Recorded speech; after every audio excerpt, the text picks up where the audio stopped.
भाई ये वीडियो मैं फिर से अपलोड कर रहा हूँ ताकि पिछली वीडियो पर YouTube ने मेरे इंप्रेशन नहीं दिया था, बस 68 इंप्रेशन दिया था YouTube ने। भाई YouTube तुझे क्या मुझसे कोई पर्सनल दुश्मनी नहीं जो मेरे वीडियोस पर इंप्रेशन नहीं भेजता। हाँ 7000 वाली वीडियो पर भी इसने यही करा था भाई। यार ये वीडियो आप तक पहुंच चुकी है और आपने इस पर क्लिक कर चुके हैं तो एक लाइक कर देना भाई वीडियो के, क्योंकि ये आपके लिए तो फ्री है मगर इससे हमें बहुत मदद मिलती है। मिलते हैं नेक्स्ट वीडियो में। और एक चीज, मेरा ये अवतार देखकर कोई मजाक नहीं उड़ाएगा भाई, सुबह सुबह इंट्रो शूट कर रहा हूँ ये। हेलो लोंडो, क्या हाल चाल? मैं हूँ साक्षात। और भाई ये किस बात का रोना मचाए रखा है तुमने? भाई इसने शादी तो करी है, कोई ऊपर से एलियन तो नहीं बुला लिया ना जो इतना ओएमजी कर रहे हो। 14-15 साल की लड़कियां कमेंट्स में लिख रही है मेरा दिल टूट गया। बहन पहले अपने घर का छत ठीक कर ले, वो ज्यादा इंपॉर्टेंट है इसकी शादी से। खैर इस लड़के का दिल टूटा है तो इसे जस्टिस भी मिलना ही चाहिए। बाकी अगर तुम लड़के हो तो भूल जाओ भाई जस्टिस वगैरह। तुम पंखे को लटक कर मर भी जाओगे ना तब भी तुम्हें जस्टिस नहीं मिलेगा। ये इंडिया है, यहाँ एक ही सिक्के के दो पहलू है। खैर थैंक्स मेरी पिछली वीडियो के इतना प्यार देने के लिए, वरना मुझे तो लगा था मेरा करियर डूब गया भाई व्यूज देखकर। सो आज की वीडियो में हम बात करने वाले हैं जेन ज़ी किड्स की। लेकिन भाई वीडियो लास्ट तक देखना, आपके फेवरेट क्रिएटर को एक्सपोज करा है तुम्हारे भाई ने।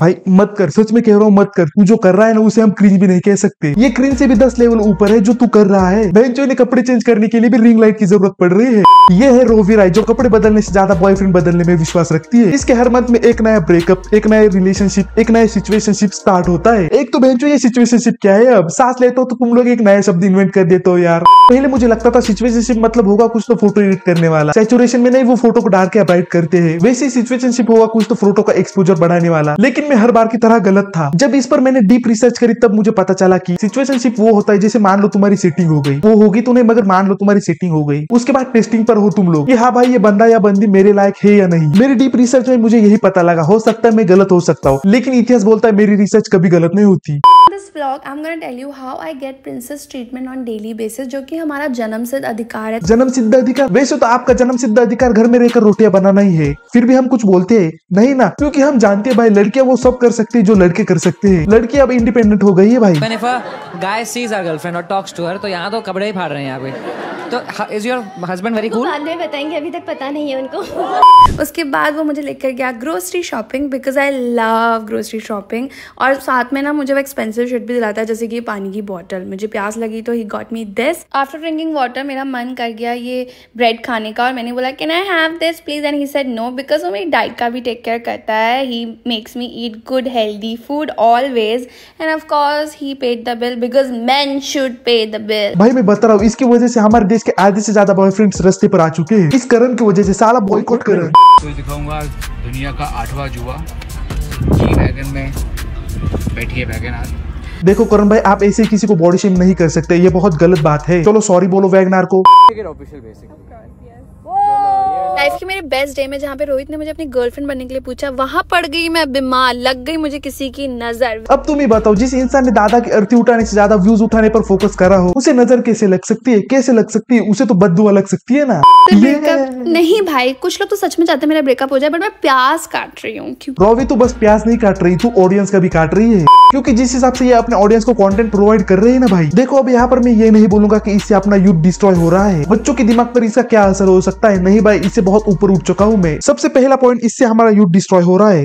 अवर love story how we meet. ओ ये भाई हमने डिसाइड किया था कि हम अपनी लव स्टोरी ऐसे सुनाएंगे, एक चिल सी वाइब में, जहाँ हम मस्त किसी अच्छे से कैफे में बैठे हो, सराउंडिंग विद कैट्स। क्योंकि बहुत लोग पूछ रहे हैं। कौन है वो हुतिया लोग जो इन्हें पूछ रहे हैं अपने रिलेशनशिप के बारे में? बताओ भाई, अच्छे से देख लो इसे, क्या पता फिर कोई नया आ जाए। And I was like, Rui, listen, if you can't come out of your situationship, I can understand, it's okay, but we can obviously try. And बहुत लोग बोलते हैं कि खुद से हो जाना चाहिए, पहले छोड़ना चाहिए, गैप लेना चाहिए. Yeah, that's also right way. You need to be mentally be clear. But sometimes what happens is you are so stuck and in some situation because of the habits and everything, you can't come out. You need someone to pull you out of it. So I think that was basically me coming into your life, pulling you out of it, and it worked very well for us. वाह, situationship से निकलने के लिए भी madam जी को कोई दूसरे बंदे का सपोर्ट चाहिए था। अगर इसने पहले से अप्रोच किया तो ये रो क्यों रही थी अपने 8 मंथ सिचुएशनशिप के लिए। फिर जाते वक्त मैं करण को यही कहना चाहूंगा, बकचोदी मत कर लौड़े। नेक्स्ट है द रेबल किड। जी हाँ, ये तुम्हें यूजर नेम का किसी सस्ती से ब्रांड क्लोथिंग का नाम ज्यादा लग रहा होगा। इसके फैंस ने मेरे थंबनेल में इसकी फोटो देखकर ही कमेंट्स में अब तक गालियां बकना शुरू कर दिया होगा।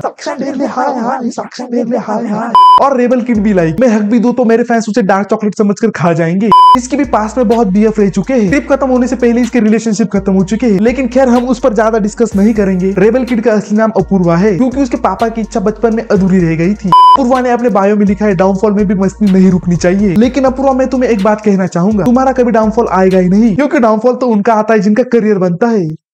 रेबल किड अपनी ऑडियंस को बोलती कि मैं तो मिडिल क्लास फैमिली से आती हूँ, और दूसरी तरफ दुनिया के सारे कोने से दारू लाकर अपने घर में रखी है। जितनी भी एस्थेटिक दारू थी वो हमने यहाँ पे रखी है, और जो अनएस्थेटिक दारू थी बट ऑल्सो द बेस्ट दारू येगरमाइस्टर इज हियर।